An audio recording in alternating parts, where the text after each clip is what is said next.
Spent way more money than I should have, but at least I got everything that I need. So I got a bunch of silicone hose. Here's that fancy elbow bit hose that I was talking about, and I went with heavy duty. This cost a little more by the foot, but I didn't like the kind of the pinky orange color, so I wanted black line, so I ended up paying a little more for that. But it's heavy duty, so it should last, probably outlast me. And same thing, so these are the heavy duty lines for the in and out of the radiator. And I went with some super heavy duty clamps, because what I like to do is really make sure that those are tight, because of course, if the line that comes out of the radiator at the bottom of the bottom of the dealer underneath the radiator, if they're not tight, there's a lot of head pressure there, and they will sweat and they will leak. So I bought new clamps, and yeah, just a bunch of good stuff to put all that together. And then I also stopped over at Pat's Driveline to get the yoke that I needed. So what we ended up doing was, here was the old seal, and I went to Pat's Driveline about a year ago when I was replacing, well, maybe it was 2 years ago now, memory's getting bad, but when I was replacing the U-joint, or trying to take the old U-joints off of there, and I was using the Tiger tool with that impact, I actually opened up the yoke so the caps wouldn't sit square. So I went to Pat's Driveline and I said, I'm looking for a yoke that's for these old rear ends. And they ended up having a new, well, I don't know if it was new old stock or they just had some old stock laying around. And he sold me that yoke, and that's the one I put on there, and that's the one that was leaking. So I thought this seal was bad, but what ended up, when we took a look at it, and I put this seal over the splined end shaft, there was probably 1/4 inch of clearance on both sides. So it was a smaller diameter stub there. So we realized that wasn't, even though it was the correct splines and it was the correct spacing and the diameter for the caps, it was the wrong yoke. So what I ended up, I talked to the branch manager, Trevor there, he's a minty guy, and he brings out this, so he's typing away on his computer and he gets the new seal, and then he brings out this new yoke, and I went, ooh, what's that gonna cost me? And he just swapped them. He took the old one and he put this one on the table and he goes, it's yours. So like I say, Pat's Driveline, class acts all the way. I'm really looking forward to working with them on the Duke. I'm gonna get those new drive shafts made up. They were telling me they have no issue with making drive shafts and getting me a new carrier bearing.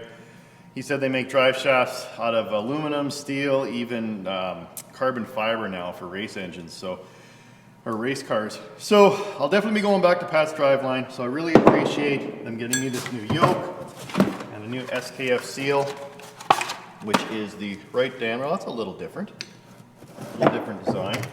But yeah, that's going to be a nice tight fit, and it won't let all the oil leak out of there. So we can go ahead and put that on. Put those heater hoses on. What else do I need to do? I need to figure out the starter. I got to do that wiring. Those stacks are just a smidge too tall, so I might check this out. So Grandma Twin Sticks, she goes, what do you want for Christmas? And I said I could really use the grinder, because the grinder that I had was kind of sketch, because it didn't have a handle to hold on to it. So she ended up buying me this for Christmas. I've already been using it a whole bunch. So thanks for that, Mom, I really appreciate it. So I might use this and dig out my old 16-foot ladder so I don't, so it's not so tippy to be up there. Because again, what happened was the pipes ended up being 6 inches taller when we had to weld that little piece of chrome pipe on the bottom there, if you remember that episode. So now they're just a smidge too tall. So I might hack those down and yeah, hopefully get Snowman started this episode. And like I say, to get it out of this stall so I can make room for the tandems for the trailer and the Thermo King reefer. And then I can start working on that, and it just keeps on going. So let's get at it. Okay, so first up, I just want to make sure everything in here is clean. A little bit of grit and stuff here in the splines. It just looks like some leftover anti-seize. It's okay to have a little bit of that left in there, actually. Keep the new spline from seizing on there. Okay, So with that, where's that seal?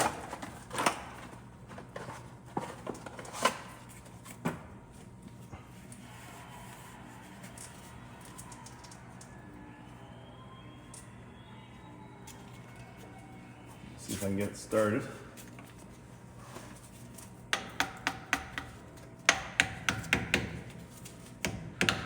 Now you're probably supposed to have a seal installation tool, but I've just got a hammer.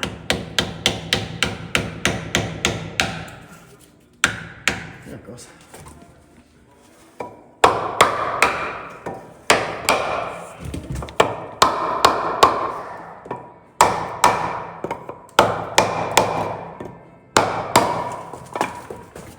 Like I always say, the right tool for the wrong tool for the right job.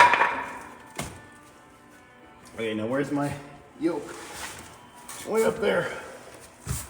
Oh, this is where I could really use a helper. Okay. Now, I gotta figure out where it needs to go. Line up with this. Well, I guess this can be turned. So it doesn't really matter.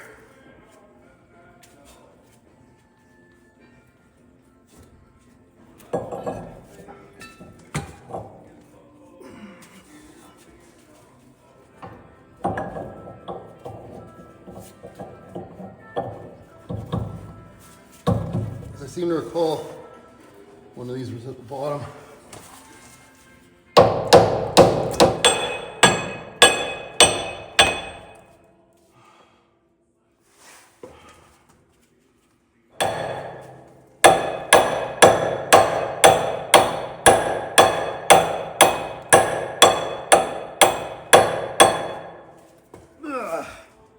I guess there's enough thread exposed. I can probably just zip it in there with the impact.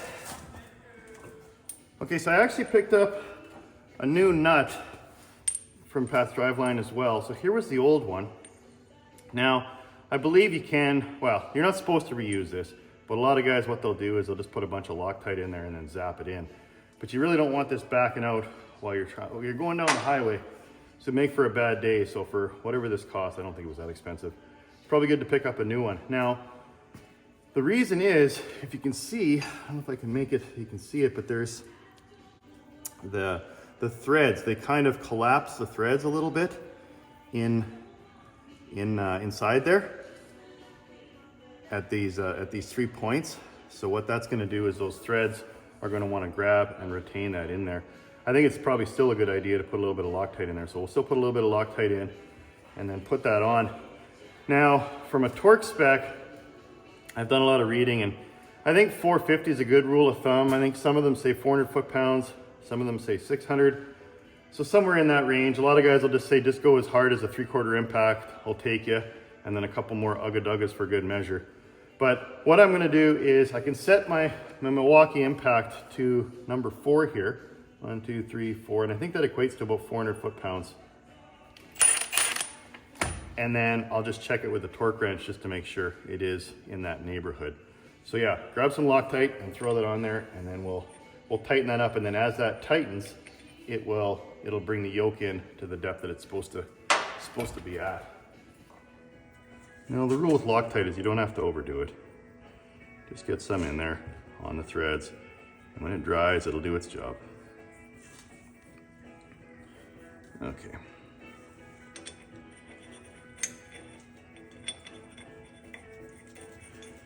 Now, where's that fancy peg socket? Whoa, wrong way, Mark.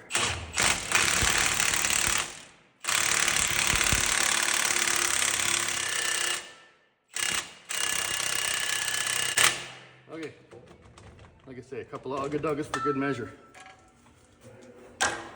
So I'm sure it's in there. So I'll just take this socket off of here. Well, actually, I'll leave the socket on and we'll get the torque wrench out. See what it said. No, well, 450 is a good pull. Oh yeah, 450. She's tight. That ain't coming out of there.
So a good trick that someone taught me when you have all these tight is to just put a mark,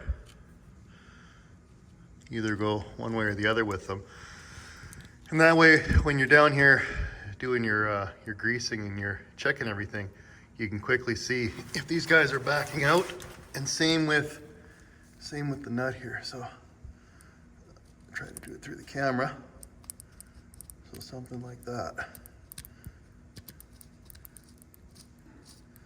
So you can just quickly, like I say, do a visual and see if something's turning on you. So while I was back here, I remembered that I actually never connected up the air line for the interlock for the third member. So I ran a line from here. So right in this deal here, there's a plunger that when you flip the switch on the dash, it puts sends that piston in and locks your third member. So at least you've got probably 2 drive tires instead of just one spinning. So I'm gonna need that too, because of course these are steer tires and I couldn't get 22-inch tires, not 22.5s, 22 inches, and a traction tire. I was lucky enough to get these 10 made up for me in this split ring size wheel. So these are just gonna spin when I get it out on the snow. So I'm probably gonna have to chain up anyway, but the interlock's gonna help. So what I'll do is I'll measure, cut the line off, put 2 ends on it, and run it along the frame, and it connects into this guy here. So at least I marked it out. And then it goes to one of these switches up on the dash. So like I say, when I get it outside, I can flick that, and it'll lock it in, so at least I got a better chance of being able to move around out there in the snow.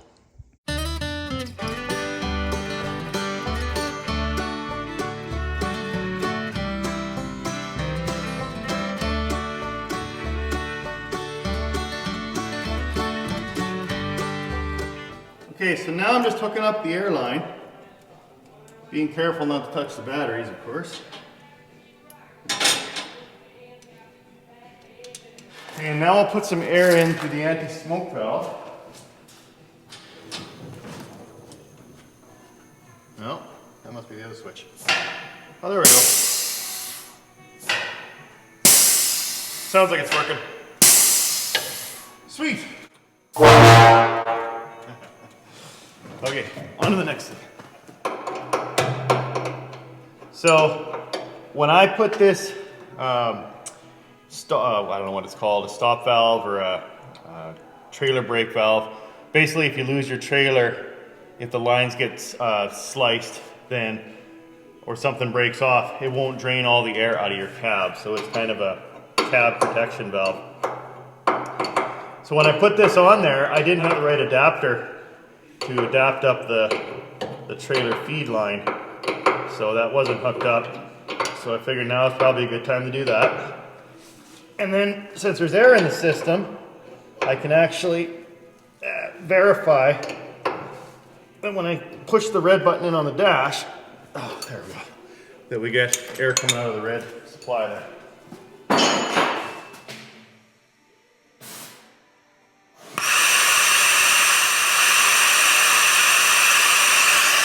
Perfect. Okay, so that's supply to the trailer. All right, so now I've been putting it off long enough. I better get back to putting in these coolant lines. So first up, I'll put the heater core back in this little slot here. Okay, that's done. Now to hook up the lines. Okay, so that was a fun job. So I ran new lines underneath and into the bump there, and I mean it's just awful to try and crawl around and get your arms around the drive shaft, but I got it done. Okay, so now what I need to do is, so this line goes up like this through that eyelet there and then goes in there, so that could probably be cut.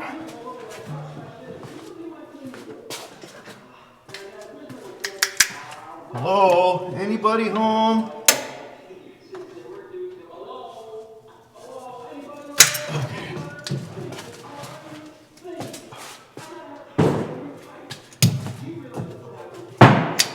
Get fired. You wouldn't want that to happen now, would you? Would you? Okay, now this one goes underneath.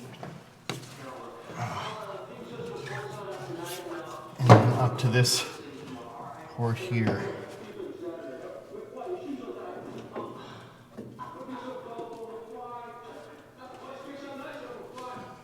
So we'll cut that one there.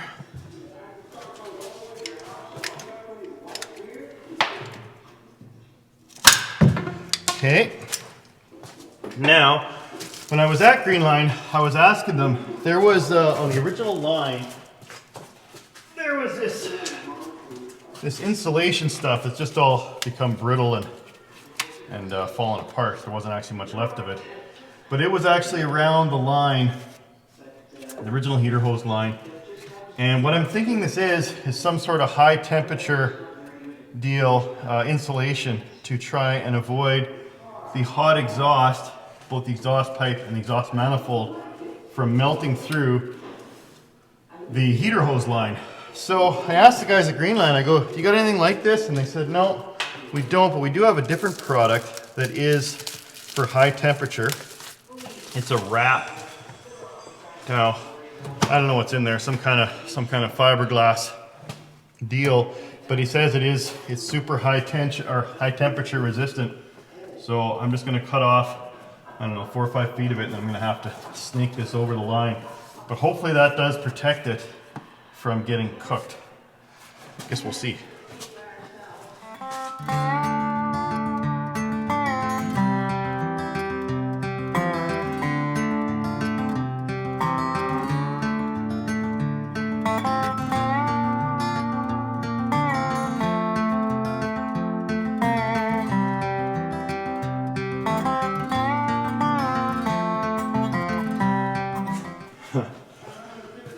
Okay, so that was a pipe dream to think that I was going to be able to slide this 5-foot section of wrap over this hose. Of course, the salesman was like, oh yeah, it'll slide right over it, no problem.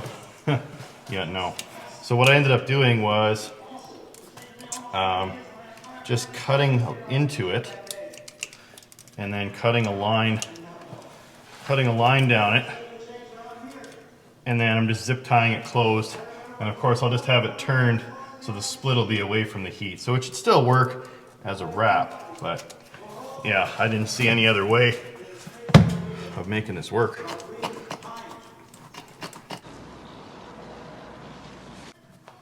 So I did the first, 8 inches. I left it closed, so I should be able to slide that over. And then it'll open up. Well, even that's brutal. Okay. Go. Man, this is just not a fun job today. But all this stuff is a necessary evil, I guess. Okay.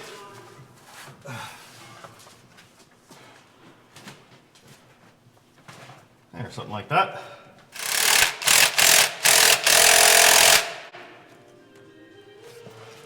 Okay, what's next?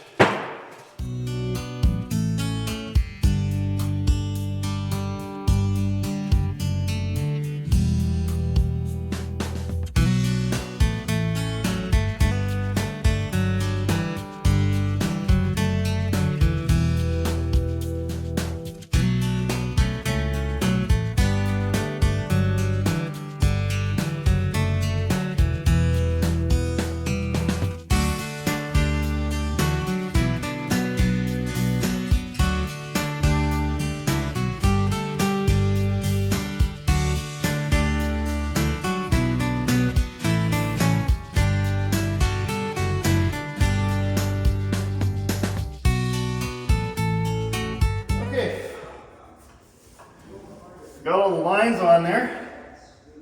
Now to add the coolant back in and see where all the leaks are.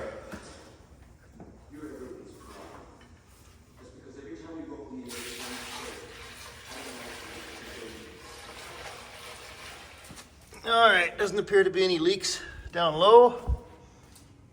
I don't see any dripping from any of the connections yet.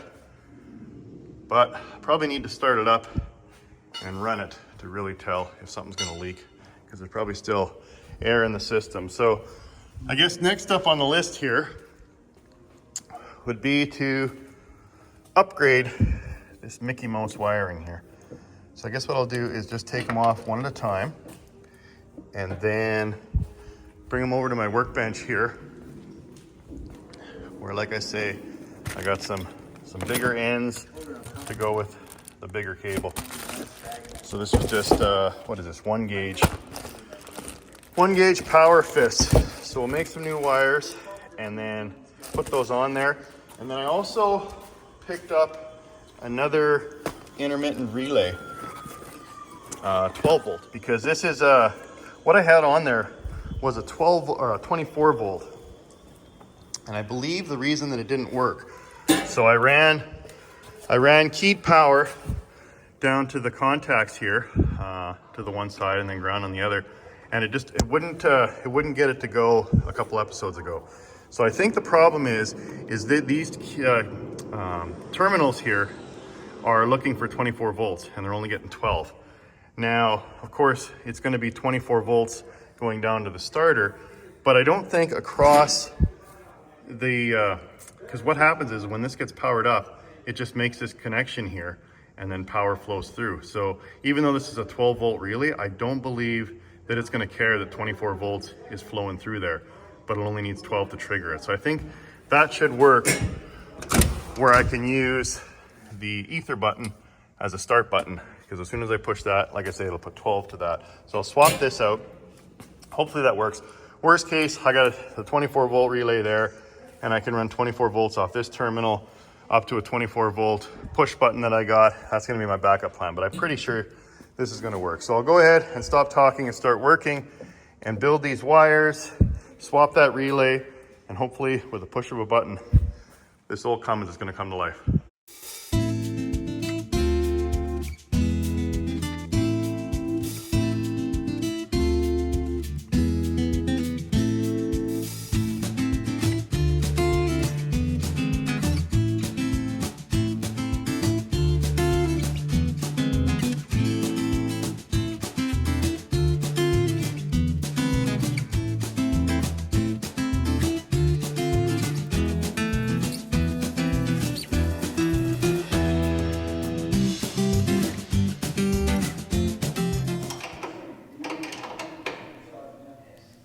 Getting close. Okay, one more connection.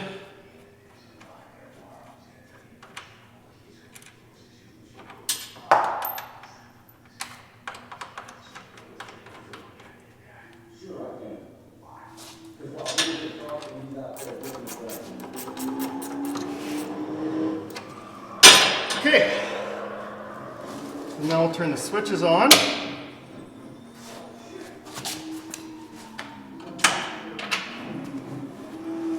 And we'll see if this thing actually works. Oh. Okay, we got power.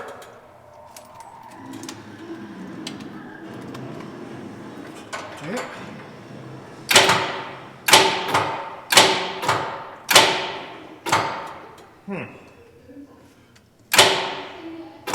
Well, it's clicking, so I wonder if the batteries are just low. All right, so the batteries are only showing 25%, so I'm giving them a little bit of a charge. So while I'm doing that, like I always say, make use of the minutes inside the minutes, I'm gonna go up and tackle the exhaust height for a couple of reasons. First off is it's too tall, it's not quite movie correct. And the main reason the pipes ended up being 6 inches taller than originally designed is because, of course, I had this galvanized pipe. And when I first tried to set this thing up, the galvanized pipe was down here at this joint. So I went back to Lesco and they welded on an additional 6 inches of chrome. So the galvanized pipe ends up in behind the heat shield. But what that did was it raised the top up 6 inches as well. So what I think I'm gonna do, just because it's so darn close to going out of the shop there, I'm worried that if I've got any snow or any kind of nonsense when I drive out, I'm actually gonna clip that top stack. So what I'll do is I'll take off both stacks. They're just a set screw there. they slide off, and then I'll mark 6 inches down on both of them. And I think that'll get it a little more in line with the movie. Now, of course, I've talked about this in the past. If you're a fan of the channel and watch all these episodes, you're gonna know that that stack is taller than that stack on purpose, because the movie trucks, at least the 74, was like that. And the 73, the driver's side, was actually taller. Now I got it 2 inches taller, and it's a little too much. So I think what I'm gonna do to be a little more subtle is just have it 1 inch taller than the other side. So maybe what I'll do is I'll take 5 inches off that side and 6 inches off that side. That way I'll still have my movie correct, slightly different stack height, but it'll be not quite so obvious.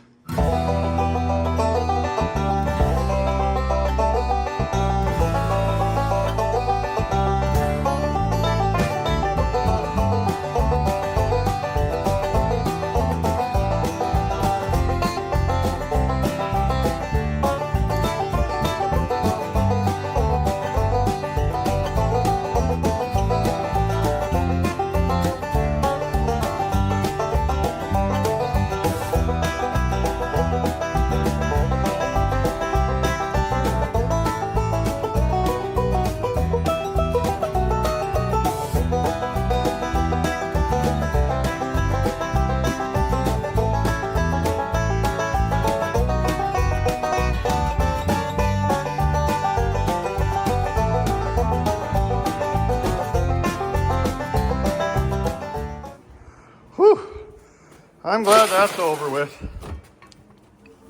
Oh man.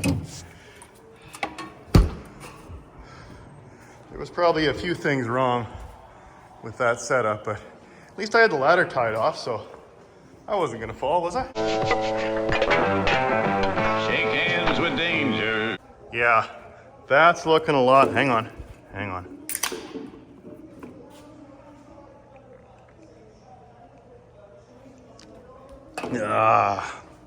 That's looking a lot better.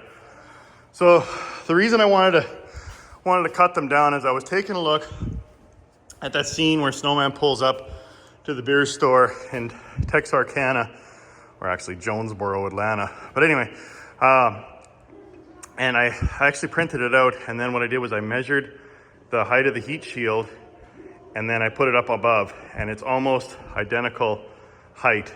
So I think I got it a lot closer to the movie truck, because again, there's no dimensions on this. They just kind of hacked and went, and they didn't put a lot of effort in, because the passenger side was higher on the 74 and the driver's side was higher on the 73. But I think I nailed it now. That looks a lot better. Oh yeah, let's give her a go.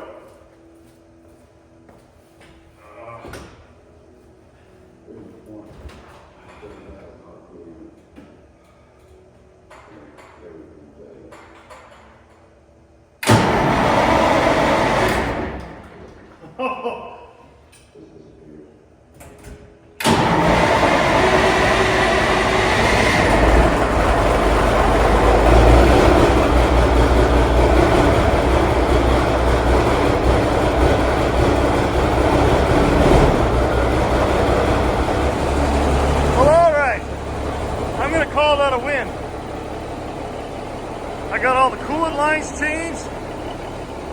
I got the stacks shortened. I fixed the drive line. I fixed the starter wiring. Ha, sweet. That was a lot of work, but it was worth it. All right, so hope you enjoyed the episode. Hope you learned something. Thanks for following along. Appreciate the comments, the support, the feedback, all that good stuff. And yeah, see you next week, and don't ever forget, if you got it, the trucker brought it.